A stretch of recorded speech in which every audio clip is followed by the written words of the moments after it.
DIFEGU, la dynamique des femmes pour la bonne gouvernance, nous avons participé au travail de monitoring à synergie avec d'autres mouvements des jeunes et même d'autres défenseurs des droits humains, la synergie des groupes de pression.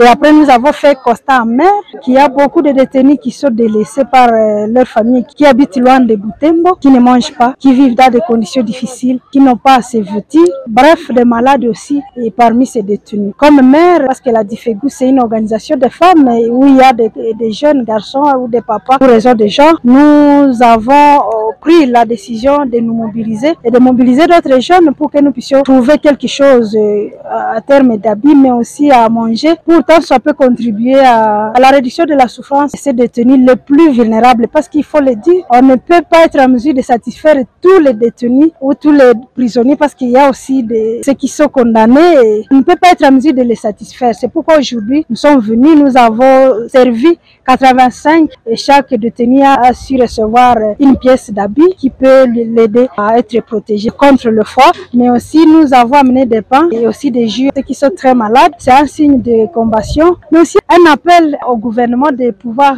subvenir régulièrement aux besoins de ces détenus qui ne sont pas privés de leur droit de vie, même s'ils sont des détenus aujourd'hui ou prisonniers, mais ils ont quand même le droit de vivre. Alors, nous avons servi majorité hommes parce que nous avions, le constat avait fait état de la souffrance de plus grandissante chez les hommes plus que chez les femmes. C'est pourquoi nous avons ciblé cette catégorie. Avant d'arriver ici, nous avons fait aussi un constat à Kitatumba, à l'hôpital, où il y a des malades aussi qui ne savent pas vraiment trouver à manger comme il le faut, comme un malade qui doit manger les 3 sortes d'aliments. C'est pourquoi nous en appelons aux bonnes volontés de pouvoir se souvenir toujours de la prison centrale de Kakwangura, tout en remerciant les mamans vendeuses de friperies qui ont sportivement contribué sans sensibilisation. Lorsque nous sommes allés au marché pour acheter des pièces que nous avons amenées ici, il y a eu des mamans qui ont contribué aussi sur l'avenue Tchombe.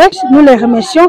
Nous demandons aux autres aussi de s'organiser. Les gens ont besoin de couverture, à manger chaque jour et parfois il n'y en a pas. Les malades ont besoin aussi, comme j'ai dit là, à manger et aussi besoin de couverture. Nous continuons à mobiliser la population de Butembo, à ne pas oublier cette catégorie de la population qui est souffrante ici à la prison centrale de Kakwangura.